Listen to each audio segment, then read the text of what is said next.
Assalamualaikum warahmatullahi wabarakatuh. Sahabat Cinta Islam Channel. Syafaat adalah usaha perantaraan dalam memberikan sesuatu manfaat bagi orang lain atau mengelakkan sesuatu mudarat bagi orang lain. Syafaat disebutkan pertama kali dalam Al-Quran adalah pada Quran Surat Al-Baqarah ayat 48. Dalam ayat tersebut terdapat perintah Allah kepada Bani Israel untuk bertakwa dengan alasan di akhirat nanti tidak akan ada syafaat atau pertolongan dari siapapun kecuali amal manusia masing-masing. Syafaat secara bahasa berasal dari kata asy-syaf'u yang berarti genap. Allah berfirman dalam Al-Quran, demi waktu fajar, demi 10 malam, dan demi yang genap dan yang ganjil. Al-Quran Surat Al-Fajr ayat 1-3. Disebutkan syafaat karena dia menggenapkan hak tunggal Allah dan mengampuni hamba-hambanya. Satu-satunya zat yang berhak mengeluarkan hamba dari neraka menuju surganya Allah hanyalah Allah Subhanahu wa Ta'ala. Namun terkadang Allah Subhanahu wa Ta'ala memberikan kesempatan bagi sebagian hambanya yang soleh untuk menyelamatkan keluarganya atau temannya atau muridnya sesuai dengan yang Allah kehendaki, sehingga seolah-olah hamba yang menggenapkan hak tunggal Allah dan menyelamatkan manusia dari neraka. Sehingga ketika ada orang yang hendak menyelamatkan keluarganya agar diampuni oleh Allah Subhanahu wa Ta'ala, berarti dia sedang memberikan syafaat kepadanya.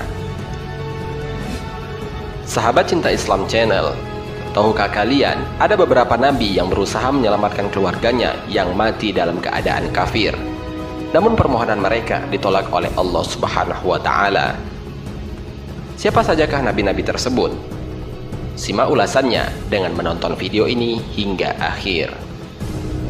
Sebelum lanjut, bagi kalian yang belum subscribe, silahkan untuk menekan tombol subscribe terlebih dahulu. Aktifkan lonceng notifikasinya. Bagikan video ini kepada teman-teman kalian agar semakin banyak orang yang mendapatkan manfaat dari channel ini. 1. Nabi Nuh alaihi salam. Nabi Nuh alaihi salam pernah memohonkan ampun untuk putranya yang tenggelam karena tidak ingin diajak oleh Nabi Nuh untuk naik ke bahtera yang ia buat. Kisah ini diabadikan oleh Allah Subhanahu wa Ta'ala dalam Al-Quran. Allah Subhanahu wa Ta'ala berfirman, dan Nuh berseru kepada Tuhannya sambil berkata, "Ya Tuhanku, sesungguhnya anakku termasuk keluargaku, dan sesungguhnya janji engkau itu adalah benar, dan engkau adalah hakim yang seadil-adilnya." Allah Subhanahu wa Ta'ala berfirman, "Hai Nuh, sesungguhnya dia bukanlah termasuk keluargamu yang dijanjikan akan diselamatkan. Sesungguhnya perbuatannya perbuatan yang tidak baik. Sebab itu, jangan kamu memohon kepadaku sesuatu yang kamu tidak mengetahui hakikatnya. Sesungguhnya aku memperingatkan kepadamu supaya kamu jangan termasuk orang-orang yang tidak berpengetahuan." Al-Quran Surat Hud ayat 45-46. Nabi Nuh sangat berharap anaknya selamat ketika peristiwa banjir itu. Namun anaknya lebih memilih untuk kafir, tidak mau mengikuti bapaknya. Nabi Nuh alaihi salam sangat berharap anaknya diselamatkan. Namun Allah Subhanahu wa Ta'ala memutuskan anaknya ditenggelamkan. Kedua, Nabi Ibrahim. Dalam suatu riwayat, kelak di hari kiamat, Nabi Ibrahim alaihi salam memohonkan ampun kepada Allah Subhanahu wa Ta'ala untuk ayahnya yang meninggal dalam keadaan kafir. Hal ini dijelaskan dalam sebuah hadis dari Abu Hurairah radhiyallahu anhu. Nabi Muhammad shallallahu alaihi wasallam bercerita, Ibrahim bertemu ayahnya Azar di hari kiamat. Di wajah Azar tersebut ada kotoran dan berdebu. Ibrahim mengatakan kepada Azar, "Bukankah aku telah katakan kepadamu, jangan mengingkariku? Mulai hari ini saya tidak akan mengingkarimu," jawab ayahnya. Lalu Ibrahim mengatakan, "Wahai Robku, engkau telah memberi janji kepadaku bahwa engkau tidak akan membuatku sedih di hari kiamat. Kesedihan mana lagi yang lebih berat dibandingkan kesedihan karena ayahnya dijauhkan dari rahmat Allah Subhanahu wa Ta'ala?" Kemudian Allah Subhanahu wa Ta'ala menjawab, "Sesungguhnya aku haramkan surga bagi orang-orang kafir." Hadis riwayat Bukhari nomor 3350. Nabi Ibrahim alaihi salam sangat berharap ayahnya masuk agama yang dibawa oleh Nabi Ibrahim kala itu. Namun ayahnya tetap berpihak pada agama paganis, sehingga dia mati dalam keadaan kafir. Ibrahim sangat mencintai ayahnya dan berharap ayahnya bisa diampuni oleh Allah Subhanahu wa Ta'ala. Namun Allah Subhanahu wa Ta'ala menolak harapan Ibrahim untuk membela ayahnya karena dia mati dalam keadaan kafir. Allah menceritakan harapan Ibrahim dalam Al-Quran. Sesungguhnya telah ada suri tauladan yang baik bagimu pada Ibrahim dan orang-orang yang bersama dia ketika mereka berkata kepada kaum mereka, sesungguhnya kami berlepas diri daripada kamu, daripada apa yang kamu sembah selain Allah.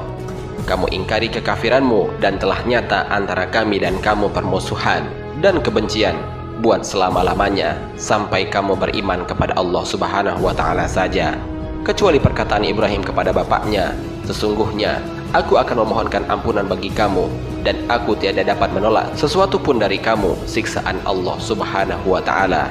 Al-Quran Surat Al-Mumtahanah ayat 4. Ketiga, Nabi Muhammad SAW. Nabi akhir zaman, pembawa ajaran Islam, juga ternyata pernah ditolak syafaatnya oleh Allah Subhanahu wa Ta'ala. Suatu ketika, Nabi Muhammad SAW meminta izin untuk memohon ampun bagi ibunya yang telah wafat. Namun Allah Subhanahu wa Ta'ala tidak mengizinkannya. Hal ini dijelaskan dalam hadis dari Abu Hurairah radhiyallahu anhu. Rasulullah SAW pernah berziarah ke makam ibunya, lalu beliau menangis, hingga menangis pula orang-orang yang ada di sekitar beliau. Lalu beliau bersabda, aku meminta izin kepada Robku untuk memintakan ampunan bagi ibuku, namun aku tidak diizinkan melakukannya. Maka aku pun meminta izin untuk menziarahi kuburnya, aku pun diizinkan. Hadis riwayat Muslim nomor 108. Nabi Muhammad SAW menangis karena ibunya tidak boleh didoakan agar diampuni. Artinya, ibunya mati dalam kondisi kafir. Dan setiap mukmin dilarang meminta ampunan bagi orang-orang yang mati dalam keadaan kafir. Sharah Sahih Muslim. Allah Subhanahu wa Ta'ala berfirman, tidaklah sepatutnya bagi Nabi dan orang-orang yang beriman memintakan ampun kepada Allah bagi orang-orang musyrik, walaupun orang-orang musyrik itu adalah kaum kerabatnya. Quran Surat At-Taubah ayat 113. Sehingga kata kunci untuk bisa mendapatkan syafaat para nabi, yaitu kembali kepada tauhidnya Allah Subhanahu wa Ta'ala. Siapa yang tauhidnya benar, dia akan ditolong oleh Allah Subhanahu wa Ta'ala dengan syafaatnya beliau. Abu Hurairah radhiyallahu anhu pernah bertanya kepada Nabi Muhammad SAW, siapa orang yang akan bahagia karena mendapatkan syafaat Anda di hari kiamat? Beliau SAW bersabda, orang yang bahagia karena mendapatkan syafaatku di hari kiamat adalah orang-orang yang mengikrarkan La ilaha illallah ikhlas dari dalam hatinya. Hadis riwayat Bukhari nomor 6570.